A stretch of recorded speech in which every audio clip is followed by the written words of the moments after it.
What's up, guys? This is Hitchy Good, your favorite all-American freedom-loving gamer, and today we're discussing the topic of whether or not you should go back to Verdansk. Now, with the beloved map coming back on April 3rd and Activision releasing a new trailer just, in my opinion, shamelessly nostalgia-baiting players, many are really conflicted on this, and I am too.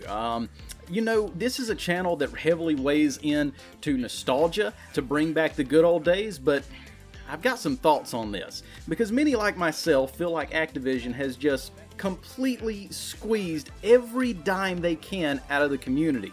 They've turned their backs on the core player base, and instead of making games that those original fans want, they've given them the middle finger and attempted to make a game for quote-unquote everybody. And of course, if we've learned anything, we know the truth, that a game for everybody is a game for nobody. Thanks, Arrowhead. Now, before we go further, I want to remind you to like and subscribe and drop your comments down below and tell me why or why not you'll be returning to Verdansk this coming April. Also, don't forget, if you want to become one of Hitch's heroes, you can do so by clicking the join button down below. You get you some cool emotes, get you some cool badges for whenever we go live. We're streaming Battlefield and Helldivers and stuff like that all the time. But for now, let's get back to the video. The problem is that Call of Duty has lost touch with its identity, and now we see game-breaking glitches, a hacker situation that never seems to be fixed, rampant and aggressive promotion, and underhanded business strategies to get you to buy more things from the store, but not a whole lot of work to fix bugs or complete core components of the game. All the way to a manipulative matchmaking system that tries to use science for the lowest common denominators among us to try and trick us into playing longer. Activision has invested tons of money into a matchmaking system that punishes good players for being good and rewards bad players for being bad. I can't play the game to get better anymore, because if I get better, I'm just going to get sweatier lobbies. I'm not going to see any kind of improvement on my end. It's just mindless gaming brain rot. But just like socialism, everyone gets the same matches, you get the same KD, the same lobbies, results, and existence, and everyone is equally miserable. On top of that, Activision makes it to when you buy a bundle of COD points, you've always bought too much for whatever bundle you want to buy, but never enough to buy another bundle with your leftover COD points. It's an old bait and switch tactic that always ensures that you will always have unspent COD points on your account, and the only way to buy the next thing is to buy another bundle of COD points. So it's really just a vicious cycle. Not only that, but now in kill screen cams, it allows you to press a button to bring up the COD bundle that the player was using when he killed you to give you the opportunity to buy their skin in hopes of being as good as that guy, which is absolutely laughable and scummy, because you're not going to be as good as that guy. If you do get as good as that guy, guess what? You're just going to get sweatier lobbies. Rinse, wash, and repeat. I personally believe that Activision understands and fully comprehends that it has completely gutted the soul of this game in favor of record profits and good productive meetings with members of their board. However, they've also been holding back Verdansk for such a time as this. Now, when the franchise couldn't be in worse shape, when big names like Tim the Tapman and Nick Merckx are moving on to other titles, Activision is finally pulling out their trump card to see the money flowing, and that's Verdansk. They're counting on you forgetting about everything they've done to the player base over the last 5 years just to offer up some nostalgia bait in hopes that you'll take it hook, line, and sinker. And unfortunately, many people are going to do this. How long those player numbers are going to stay up is what's in question here, as Activision has already signaled that if players don't return in massive numbers, Warzone is going to be on the chopping block. Now, I don't know about you, but I've had some angry exes in the past who pretend they're going to walk out the door just to be angry that I didn't fall over myself to try and stop them. Well, that's exactly what Activision is doing now. They're on the bridge saying, I'm going to jump, but sadly at this point, we have to understand that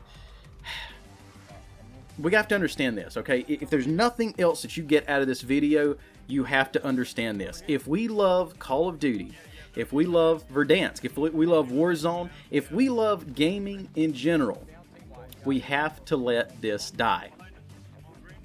Because not only are we giving our time and money to one of the scummiest corporations out there, but you're also rewarding this corporation, and you're allowing other gaming studios to look and see what Activision is doing, and if they can do that and make record profits, maybe we should do that and make record profits. You're encouraging bad behavior, but that's not the only reason that you shouldn't return to Advance, because by logging in, I really honestly think that you're going to taint all those good memories of OG Warzone, because you're not getting the same engine back.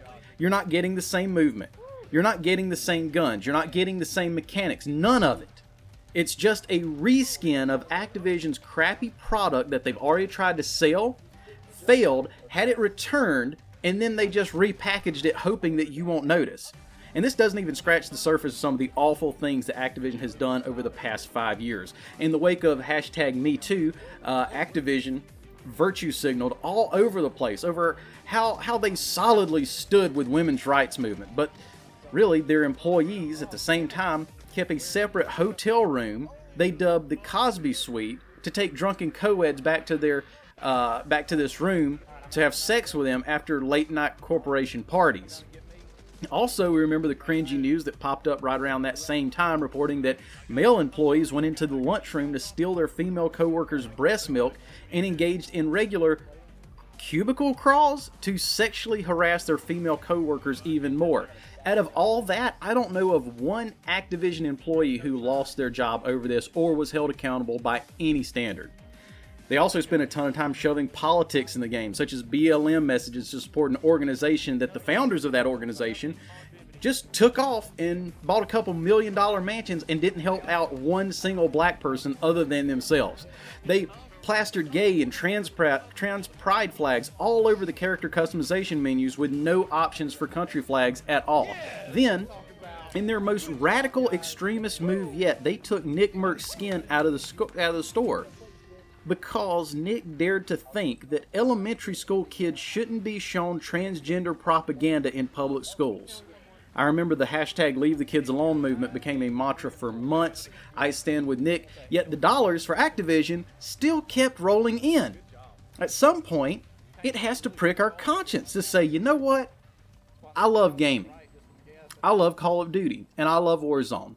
But there's no way that I can in good conscience support this corporation anymore. And if more people had this attitude, we could return to the golden era of COD.